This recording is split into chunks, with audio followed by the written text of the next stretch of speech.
I'm working on a gorgeous RCA model 110K tube console radio from approximately 1940.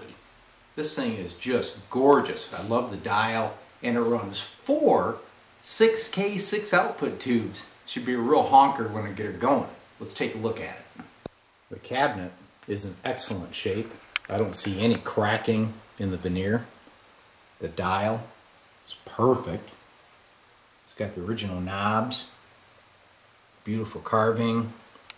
The cloth, it's got a couple holes in it, but that's all part of the character. All in all though, the cabinet just looks perfect. I'm very impressed with it. So next, let's take a look around the back. Alright, backside, she looks pretty much stock. There's those 4 6K6 output tubes, power transformer, your rectifier tube there, and all the other miscellaneous stuff. There's your tags on the back. It looks like it even had an input here for a record player. Kind of cool. And over here, got the dial cord that's broke. Okay, gotta fix that. Here's your antenna connection. It's all rotted off. Now down here, there's the old dusty speaker. Looks like the original one with the output transformer. Okay. And over here, we've got the old wave magnet antenna, kind of like what the Zeniths had. Now I noticed that the cord is in rough shape, so obviously we're going to change that. So what I'm going to do is give this thing a quick power up, not full power. We're going to bring it up on a variac just to see if it'll come to life.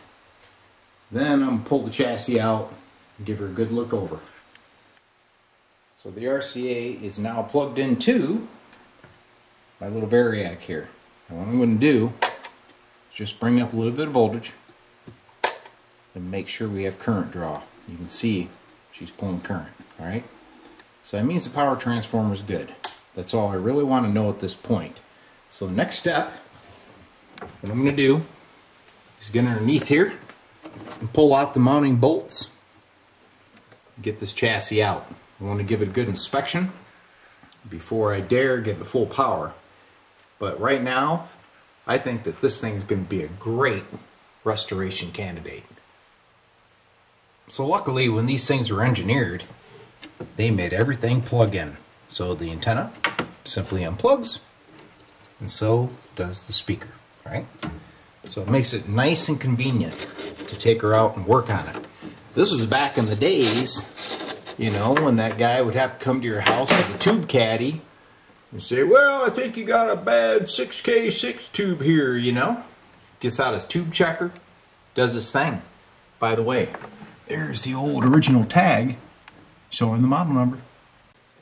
Now I've got all the hardware out, the knobs are removed, and you have to pull off this front bezel because otherwise the push buttons jam. Alright, so here she comes. And there she is. I notice this little guy fell off, a little spring metal piece with a pad that holds the front glass. So I'm going to have to repair that. So here is the inside of the cabinet with the chassis removed. There's that bezel I was telling you about. Now, let's take a look at the chassis. Got it sitting here. You can see she's pretty dusty. Okay. Here's that broken dial cord in the pointer. And remember I told you that you had to remove that front bezel to get this thing out? Well, obviously in the past, somebody didn't do that. The bottom of that switch is busted. Some of the bakelite is missing. But the button is still intact. Everything looks good. So my next step, let's look underneath of it and see how bad the caps look. Here's a quick top side look. You can see we've got a lot of dust in here. I'm going to have to carefully clean this up. All the tubes are there. I don't see any signs of abuse. No modifications. Let's look underneath of it now. Well, there she is. I got her up on its side. You can see she looks pretty original.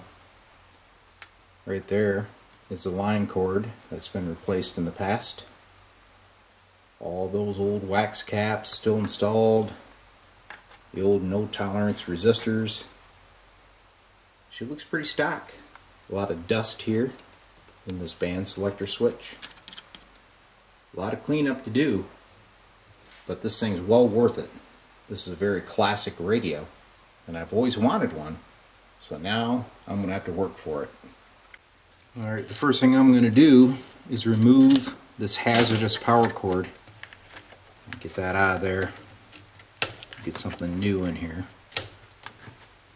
Then I'm going to check the power supply filter caps and see if they're wasted, and if so, I'm going to change those. Then we'll try to power it up. So there's the new line cord installed. This radio did not have an internal fuse, so I added that. Then what I do is I take out the rectifier. In this case it's a 5U4. I hook up a meter across the AC output lines of the power transformer. So right now I'm on the high voltage leads. And over here I've got the variac. So I'm just going to bring up some voltage and make sure that we have high voltage. And there it is. I'm not going to go all the way up. Next, I'm going to check the 5-volt filament line for the 5U4. Same thing, here we are, connected to the 5-volt filament line. I'm going to take this up to about 50 volts in my variac. So yep, 2.5 volts. So if I want full voltage, we'd have the 5 volts.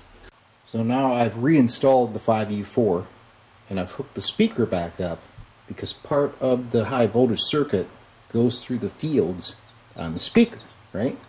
So we have to have that installed or we won't get any high voltage. So now I'm bringing her up. You can see I already have some DC voltage coming off the 5U4. So that's a good sign. I'm not going to bring the voltage up too high because I don't want leaky filter caps to give me any issues. I just want to make sure that high voltage is coming up, and it is. So as I was playing around with this thing, I started hearing some hiss. I thought there's no way that this thing could have came to life. I'm running it at just under 100 volts. But there is a station. I can tune it.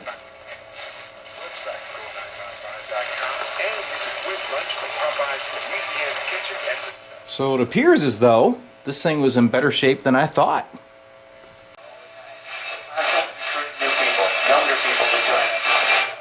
So happy days. This thing's working. Now I'm going to kill it because I got to change out those wax caps and the filter cap, and of course I have to fix the dial cord. But I just wanted to make sure that this thing was worth the efforts to begin with, and it is. So I'm going to have a follow-up video when I show the total restoration, but the purpose of this video was, will the RCA come to life? The answer is yes. Hope you liked it.